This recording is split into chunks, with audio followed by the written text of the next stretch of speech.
Hello dear students, I am Rajesh Kumar और आज के लेक्चर में हम रिटेलिंग के विषय में पढ़ेंगे। रिटेलिंग आजकल हम देखते हैं कि सबसे ज़्यादा मार्केटिंग के क्षेत्र में जो विकास है वो हमें रिटेलिंग के क्षेत्र में दिखाई देता है। बहुत सारे नए फॉर्म जो हैं रिटेलिंग के, स्टोर नॉन स्टोर फॉर्म जो हैं वो विकसित हुए हैं इस दौरान, और रिटेलिंग में सबसे ज़्यादा प्रोग्रेस हमें दिखाई देती है। रिटेलिंग उपभोग के लिए वस्तुओं के परचेज को एक माध्यम प्रदान करता है, जिसके अंतर्गत जो हमारा जो वस्तु और सेवाएं हैं वो अंतिम उपभोक्ता तक पहुंच जाती हैं। यानी इसके अंदर हम इन्वॉल्व करते हैं sales to ultimate consumes for their personal use. अतः रिटेलिंग को अगर हम परिभाषित करना चाहें तो हम कह सकते हैं कि रिटेलिंग के अंदर वो सभी गतिविधियां शामिल हैं जो वस्तुओं या सर्विसेज को बेचने से संबंधित उन सभी गतिविधियों को शामिल किया जाएगा जो डायरेक्टली कस्टमर्स को उनके पर्सनल यूज के लिए प्रयोग की जाती है। यानी जो रिटेलिंग है वो जनरली डायरेक्टली जो है कनेक्टेड होता है कस्टमर्स के, अल्टीमेट कस्टमर्स के साथ। यानी वस्तुओं को जो उपभोक्ता वस्तुओं का अंतिम उपभोक्ता तक वस्तुओं को पहुंचाने का जो कार्य किया जाता है वो रिटेलिंग के माध्यम से किया जाता है। और एक रिटेलर वो व्यक्ति होता है जो उस कार्य को पूरा करता है। यानी रिटेलिंग के कार्यों को करने वाले व्यक्ति को हम रिटेलर बोलते हैं। सो ए रिटेलर और a retail store is an business enterprise whose sales volume comes primarily from retailing. इस तरह से हम कह सकते हैं कि रिटेलिंग का जो मुख्य कार्य है वो अंतिम उपभोक्ताओं तक वस्तुओं और सेवाओं की पूर्ति करना है उनके पर्सनल उपभोग के लिए। अतः ये भी कहा जा सकता है कि रिटेलिंग डायरेक्टली फाइनल कंज्यूमर्स को वस्तुओं और सेवाओं के उपभोग से संबंधित गतिविधियों का एक संगठन है। अगर हम रिटेलिंग की कुछ विशेषताओं की बात करें कि रिटेलिंग के अंदर कौन से ऐसे करैक्टरिस्टिक्स हैं जो उसे अन्य जो प्रक्रियाओं से अलग बनाते हैं, तो रिटेलिंग में सबसे जो मेन करैक्टरिस्टिक है वो है स्मॉल एवरेज सेल। जो एवरेज सेल होती है किसी भी रिटेलर की वो एक मैन्युफैक्चरर की अपेक्षा बहुत कम होती है। उसकी जो एवरेज सेल है मैन्युफैक्चरर की एवरेज सेल से बहुत ही कम होती है। लार्ज नंबर ऑफ कस्टमर्स जो है वो विजिट करते हैं प्रत्येक टाइम में रिटेलर शॉप के पास, लेकिन वो वस्तुएं जो वो खरीदते हैं वो बहुत ही कम मात्रा में खरीदते हैं एक मैन्युफैक्चरर की अपेक्षा। दूसरा है कि अनप्लान परचेज होती है और जनरली रिटेलर्स जो वस्तुएं अब बेचता है वो अनप्लान परचेज की जाने वाली वस्तुओं को ही बेचता है। जो पॉइंट ऑफ परचेज सेल है या डिस्प्ले है या उसकी अट्रैक्टिवनेस है जो रिटेल स्टोर की, वो कस्टमर्स को अनप्लानिंग परचेज करने के लिए अट्रैक्ट कर सकती है। देन पॉपुलैरिटी ऑफ स्टोर, कई बार ऐसा भी हमें देखने को मिलता है कि कुछ रिटेल स्टोर ज़्यादा पॉपुलर होते हैं जबकि कुछ रिटेल स्टोर कम पॉपुलर होते हैं। तो इसलिए कस्टमर को अट्रैक्ट करने के लिए रिटेलर्स को बहुत सारे फैक्टर्स हैं, जैसे कि उसकी लोकेशन है, ट्रांसपोर्टेशन फैसिलिटी है, या आवर ऑफ बिजनेस हैं, या कि कंपटीटर्स हैं, लेआउट है, पॉइंट ऑफ परचेज अट्रैक्टिवनेस है, पार्किंग फैसिलिटी है, एडवर्टाइजमेंट है। इन सब बातों को ध्यान में रखते हुए ही अपने रिटेल स्टोर का एक तरह से डिज़ाइन करना चाहिए, क्योंकि ये चीज़ें जो हैं किसी भी स्टोर की पॉपुलैरिटी को बढ़ाने में एक महत्वपूर्ण भूमिका निभाती है। अब हम नेचर और स्कोप के बारे में बात करेंगे कि रिटेल स्टोर जो होते हैं उनका नेचर कैसा होता है या फिर रिटेलिंग जो है उसका स्कोप क्या है। तो हमने जब डिस्ट्रीब्यूशन चैनल पढ़ा था तो डिस्ट्रीब्यूशन चैनल में हमने पढ़ा था कि डिस्ट्रीब्यूशन मैनेजमेंट जो है उसका कार्य मुख्य रूप से कस्टमर्स को टाइम यूटिलिटी प्रदान करना, प्लेस यूटिलिटी, फॉर्म यूटिलिटी और परसुएशन यूटिलिटी जो है कस्टमर्स को प्रोवाइड कराना है। तो जो रिटेलर्स हैं वो एक तरह से इन सब यूटिलिटीज़ को प्रोवाइड कराने में एक महत्वपूर्ण अपनी भूमिका निभाता है। हालांकि जो रिटेलर्स हैं वो अल्टीमेट जो गुड्स हैं वो कस्टमर्स को, अल्टीमेट जो कस्टमर्स हैं हमारे, उनको वस्तुओं और सेवाओं को प्रदान करते हैं। तो इसलिए ये जो एफिशिएंसी है वो डिपेंड करती है कि क्वालिटी ऑफ रिटेलिंग कैसी है। Efficiency of this delivery in fact depend upon the quality of retailing. So हम रिटेलिंग को ब्रॉडली दो कैटेगरीज में डिवाइड कर सकते हैं। First is store retailing and the second is non store retailing. Store retailing जो है वो जनरली स्टोर्स के अंदर की जाती है, जिनके अंदर it is done in the stores specified for the purpose of sale of goods where customer visit examine the product quality and its attribute and make the final purchase. यानी जो customer है इन रिटेल स्टोर के ऊपर जाते visit करते हैं, वहाँ पर जो है वस्तु और सेवाओं की क्वालिटी से संबंधित या उसके एट्रीब्यूट से संबंधित या उसके और किसी गुण से संबंधित निर्णय जो है छानबीन करते हैं और उसके बाद फाइनल परचेज का डिसीजन लेते हैं। तो एक तरह से ये स्टोर्स के अंदर होने वाली गतिविधि है, इसलिए इसको स्टोर रिटेलिंग बोला जाता है। जो स्टोर रिटेलिंग है उसके अंदर बहुत सारे टाइप्स हैं, जैसे कि मेजर जो टाइप्स हैं हम उनकी अगर बात करें तो जैसे स्पेशलिटी स्टोर होते हैं। जो स्पेशलिटी स्टोर है उनके अंदर जो प्रोडक्ट लाइन है वो बहुत नैरो होती है, जैसे कि किसी पर्टिकुलर कैटेगरी से संबंधित वस्तुओं और सेवाओं के बारे में ही वस्तुओं और सेवाओं की उपलब्धता ही होती है। जैसे कि मेल गारमेंट या टॉयज़ के बारे में है, कोई स्टोर है जो टॉयज़ की सेलिंग करता है, तो ये इनको बोलते हैं हम स्पेशलिटी स्टोर। दूसरा डिपार्टमेंटल स्टोर, जिसके अंदर बहुत सारी प्रोडक्ट लाइन होती हैं, जैसे कि ग्रोसरी सेलिंग्स है या फूड प्रोडक्ट्स हैं, तो वहाँ पे बहुत सारी आपको प्रोडक्ट लाइन जो है वो वस्तुएं मिल सकती हैं। इसके साथ साथ तीसरा जो स्टोर सेलिंग में सुपर मार्केट्स, जहाँ पे सेल्फ सर्विस स्टोर्स होते हैं, वो जहाँ पे टोटल जो आपकी नीड है जैसे कि फूड से संबंधित, हाउस होल्ड प्रोडक्ट से संबंधित, वो आपको ईजिली अवेलेबल हो जाती है। These are self service stores, जैसे कि Big Bazaar is an example of supermarket. Then convenience stores भी होते हैं, जो स्मॉल स्टोर्स होते हैं जो रेजिडेंशियल एरियाज़ के अंदर हमें मिलते हैं, जैसे कि किराने की शॉप है, वेजिटेबल शॉप है या फ्रूट शॉप है, तो इनको हम जनरली कन्वीनियंस स्टोर बोलते हैं, जहाँ पे सुविधानुसार जो कस्टमर है ईजिली आ जा सकता है। उसके साथ साथ डिस्काउंट स्टोर, जहाँ पे small merchandise working at low price, low margin and high volume, जैसे कि वॉलमार्ट। यहाँ पे जो छोटे स्तर के मर्केंडाइज होते हैं, जो कम प्राइस की वस्तुएं, कम मार्जिन और जबकि हाई वॉल्यूम वस्तुओं को बेचते हैं। ऑफ प्राइस रिटेलर्स भी होते हैं, जिनके अंदर huge selling space for food, house hold items and service, malls और बिग बाज़ार जो हैं वो जनरली इस तरह के एग्जाम्पल्स हैं। Then catalogue showrooms are examples of stores retailing, जैसे broad selection of high markup, fast moving brand name goods sold by catalogue at discount. तो these are some major store types of retailing जो कि generally हम देखते हैं बाज़ार में इस तरह के स्टोर मिलते हैं। अब हम लेवल ऑफ सर्विसेज की बात करते हैं कि रिटेलर्स कौन कौन सी सर्विसेज, किस किस तरह की सर्विसेज जो है अवेलेबल कराते हैं। रिटेलर्स जो है उनकी पोजीशन के हिसाब से उनकी जो ऑफरिंग्स हैं उनको हम जनरली 4 भागों में बांट सकते हैं। जैसे कि सेल्फ सर्विस, तो जो सेल्फ सर्विस है वो आजकल जो डिस्काउंट ऑपरेशंस जितने भी हैं वहाँ पे सेल्फ सर्विस जो है एक तरह से माइलस्टोन के रूप में काम करता है। बहुत many customers are willing to carry out their own locate compare select process. बहुत से कस्टमर ऐसे होते हैं जो अपनी खुद ही लोकेट करना चाहते हैं, वस्तु और सेवाओं को खुद कंपेयर करते हैं, फिर उसके बाद सिलेक्शन प्रोसेस करते हैं, तो वो स्वयं उस कार्य को करना चाहते हैं। तो उनके लिए बहुत एक महत्वपूर्ण जो store service self service provide कराते हैं। Then self selection, self selection का मतलब एक कस्टमर जो है अपनी वस्तुओं को स्वयं ढूंढता है और लेकिन उनको इसके लिए सहायता वो ज़रूर ले सकते हैं, लेकिन वो वस्तुओं को जनरली स्वयं पिकअप करते हैं।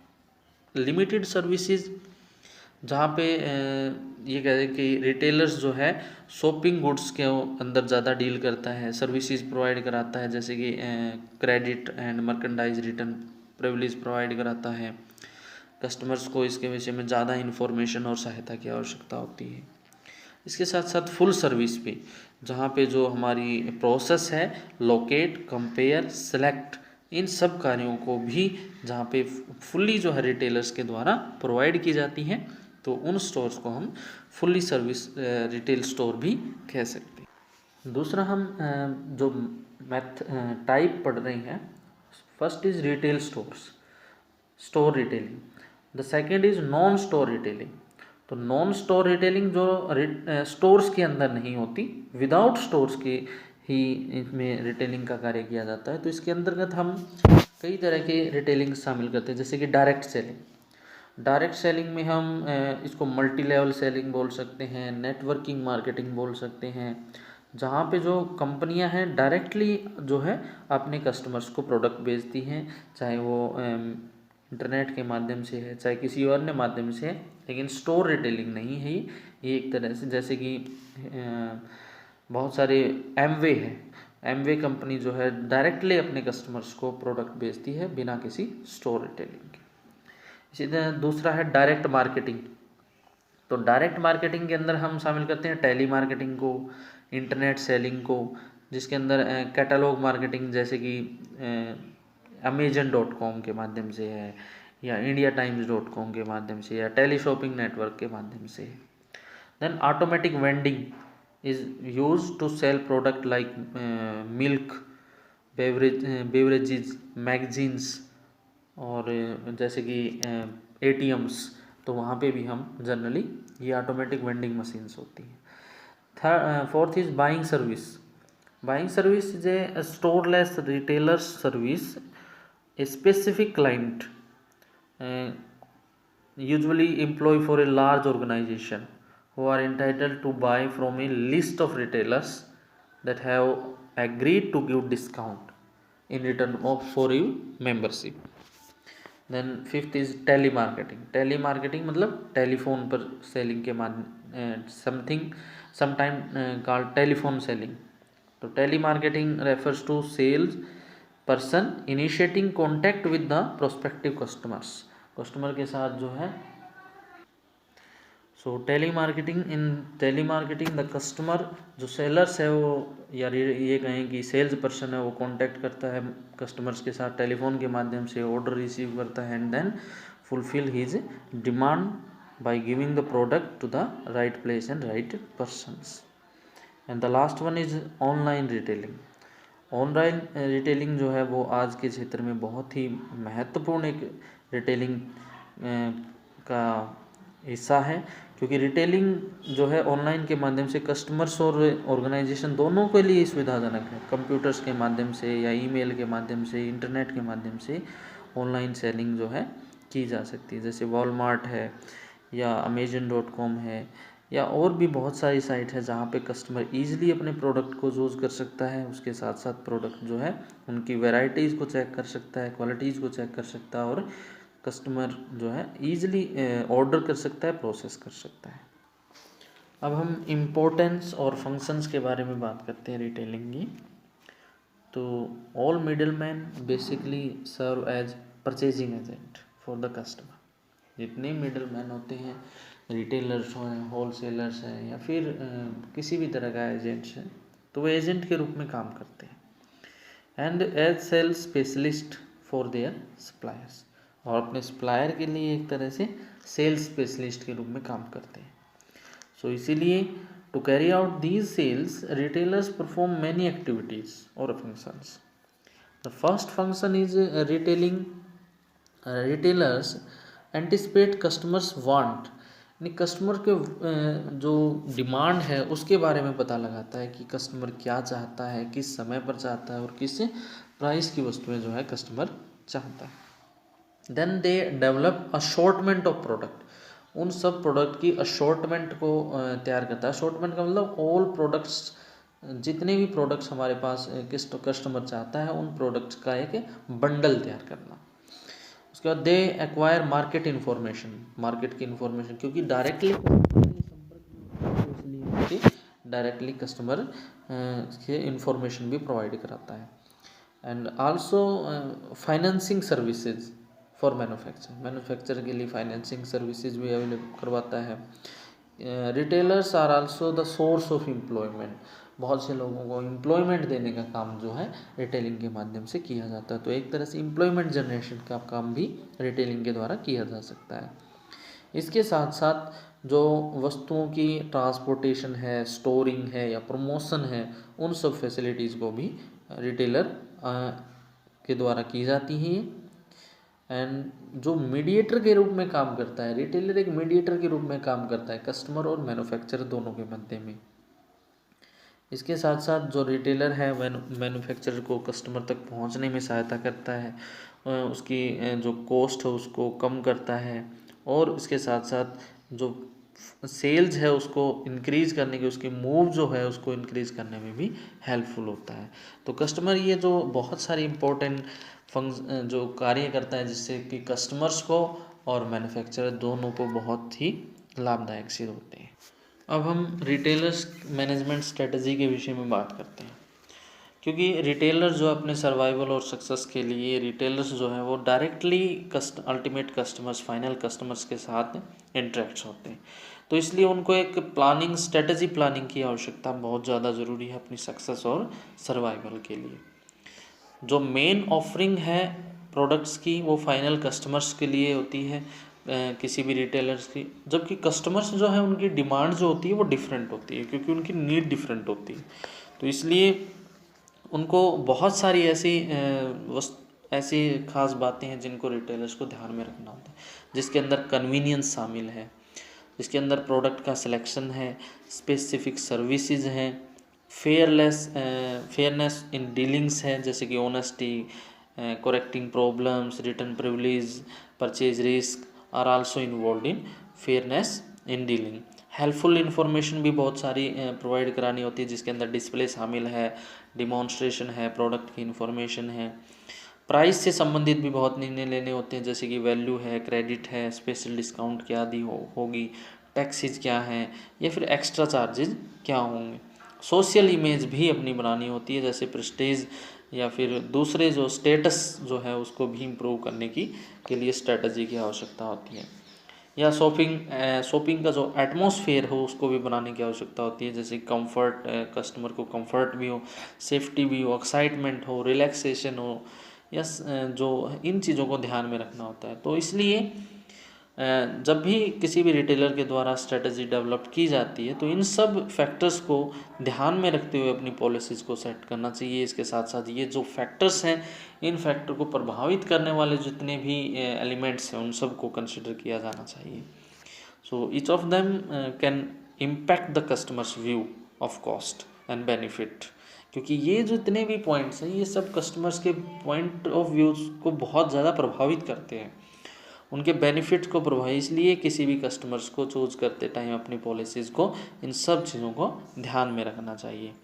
जो अपने जब भी उनको एक रिटेलर्स की ऑफरिंग जो है दूसरे रिटेलर्स से डिफ़र करती है, तो इसलिए एक ऐसा कॉम्बिनेशन तैयार करना चाहिए जो सुपीरियर हो in comparison to their competitor, और टारगेट मार्केट के को जो वो प्रोवाइड करा रहा है अपनी सर्विसेज वो सुपीरियर सर्विसेज होनी चाहिए, ताकि अपनी सक्सेस को प्राप्त कर सके। इसलिए रिटेल मैनेजमेंट स्ट्रेटजी जब भी तैयार की जाती है तो उसके लिए कुछ स्टेप्स हमें अप्लाई करने चाहिए। तो इसमें टोटल 6 स्टेप्स हम बात करते हैं।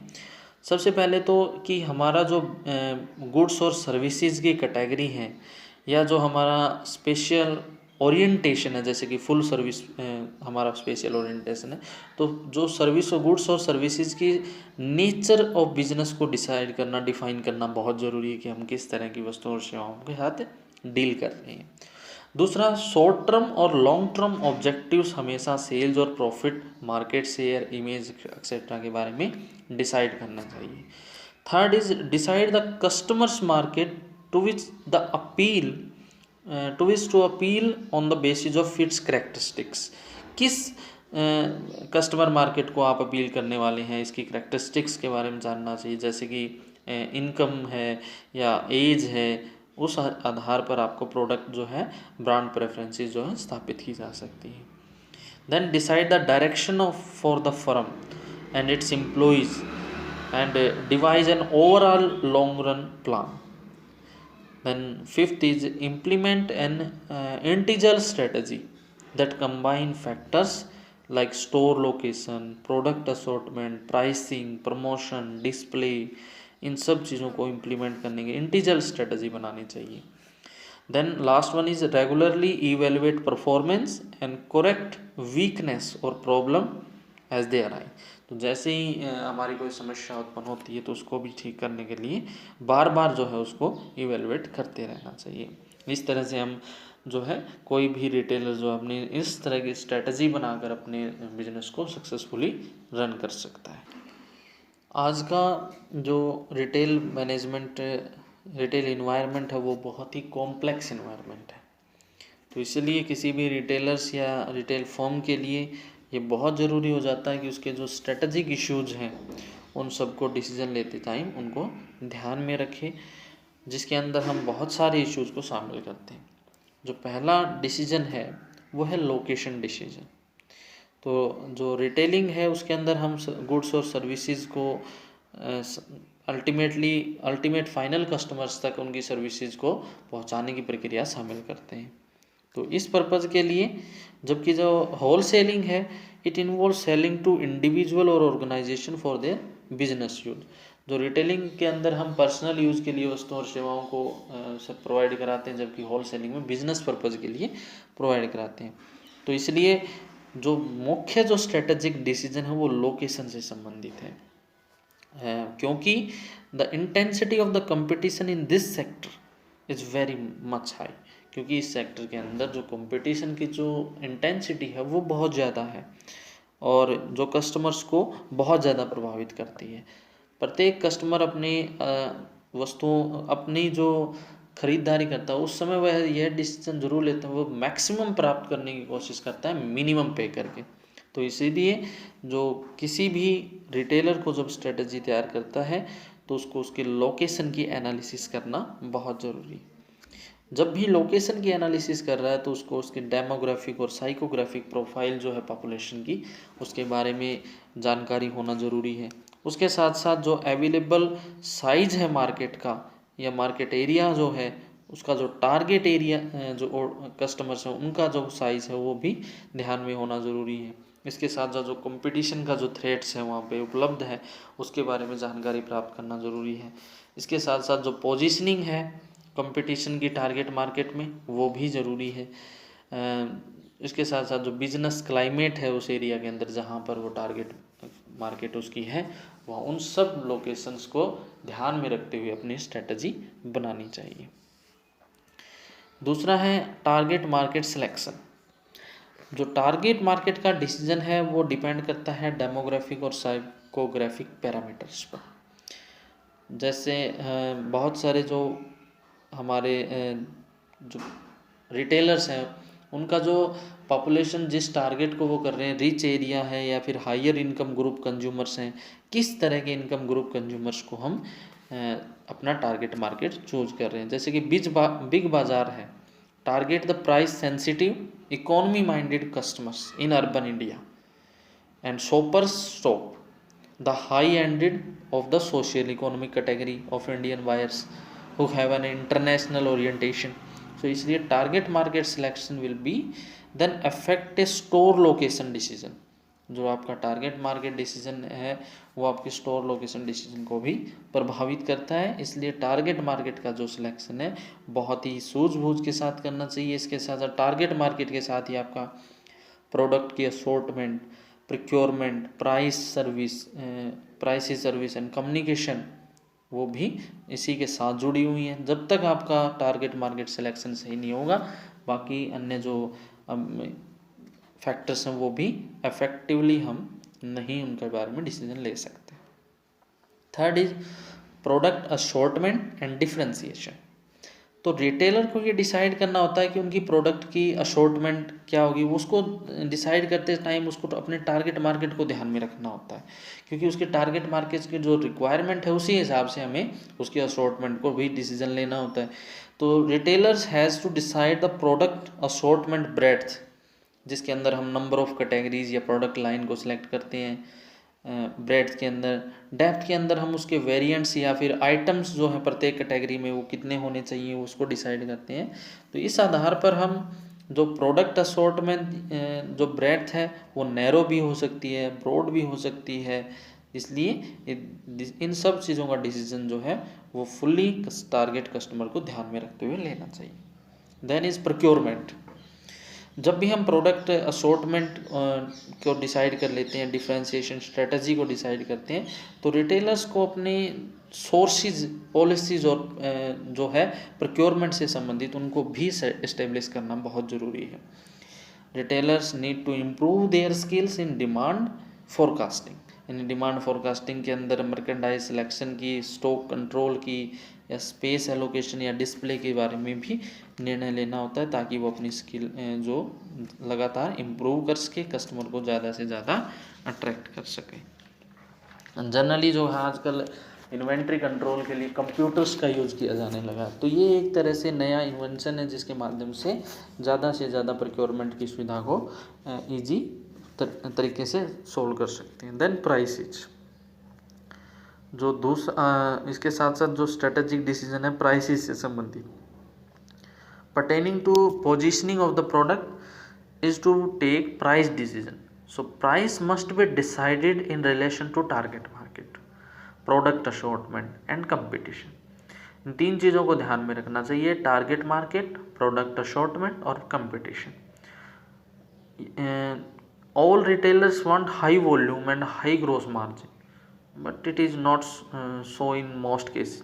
ज़्यादातर केसेस में ऐसा हो नहीं पाता है, तो इसलिए स्पेशलिटी स्टोर्स हैं जहाँ पे हाई मार्कअप प्राइस होती हैं, लो वॉल्यूम होती हैं, तो इस तरह से वो डिसाइड करना चाहिए कि आपके प्रोडक्ट असॉर्टमेंट की प्राइस क्या हो सकती है, क्योंकि आपका टारगेट मार्केट कितना जो है उसको बियर कर सकता है, इस आधार पर ध्यान में रखना चाहिए। देन सर्विसेज, सर्विस मिक्स जो है आपका एक मुख्य टूल होता है डिफरेंशिएशन करने का, अपने प्रोडक्ट को दूसरे प्रोडक्ट से डिफरेंशिएशन करने का। तो रिटेलर्स को डिसाइड करना चाहिए सर्विस मिक्स जो कस्टमर को जो ऑफ़र की जा रही है वो किस तरह से की जाए। सो इसके अंदर प्री परचेज सर्विसेज हो सकती हैं, जिसके अंदर हम एक्सेप्टिंग टेलीफोन और मेल ऑर्डर्स हैं, एडवर्टाइजिंग है, विंडो ड्रेसिंग है, डिस्प्ले है, फिटिंग्स रूम हैं, या फिर शॉपिंग आवर्स हैं, फैशन शोज़ हैं, इन सब के विषय में डिसीजन लेना चाहिए। पोस्ट परचेज सर्विसेज भी हो सकती हैं, जैसे कि गिफ्ट रैपिंग है, एडजस्टमेंट है, या फिर रिटर्न है, अल्ट्रेशन है, टेलरिंग है, इंस्टॉलेशन है, ये सब सर्विसेज जो है पोस्ट परचेज दी जा सकती हैं। एंड एक्सेलरी सर्विसेज भी हो सकती हैं, जिसके अंदर पार्किंग है, जैसे कि रेस्टोरेंट्स है, रिपेयर्स इंटीरियर है, डेकोरेटिंग है, क्रेडिट है, वो सब बेबी अटेंडिंग सर्विसेज हैं, इन सब को प्रोवाइड किया जा सकता है। तो इसके बारे में भी बहुत सोच समझ कर डिसीजन लेना चाहिए किसी भी रिटेलर्स को अपने टारगेट मार्केट को ध्यान में रखते हुए। देन कम्युनिकेशन, तो retailers use a wide range of communication tool to generate traffic and purchase. They place advertisement, run special sales, issue money saving coupons and run shopper reward programs। इनके माध्यम से customer को ज़्यादा से ज़्यादा propagate किया जा सकता है, ज़्यादा से ज़्यादा उनको अट्रैक्ट किया जा सकता है। तो ये सब कुछ फैक्टर्स हैं, जिनको इश्यूज हैं, जिनको अभी किसी भी रिटेलर्स को अपनी स्ट्रेटजी बनाते टाइम ध्यान में रखना चाहिए। अगर इन सब फैक्टर्स को इग्नोर किया जाता है तो कोई भी रिटेलर उतनी सक्सेस हासिल नहीं कर सकता जितनी वो करना चाहता है। रिटेलर्स को आज के कम्पिटिटिव युग में अगर सक्सेसफुल होना है तो इन सब इश्यूज़ को अपनी टारगेट मार्केट, अपनी असॉर्टमेंट, अपने जो प्रोडक्ट की फीचर्स और कंपटीशन को ध्यान में रखते हुए स्ट्रेटजी को बनाना आवश्यक है, ताकि ज़्यादा से ज़्यादा कस्टमर्स को बेटर सर्विसेज प्रोवाइड करा के हम अपने सर्वाइवल और सक्सेस को निर्धारित कर सकें।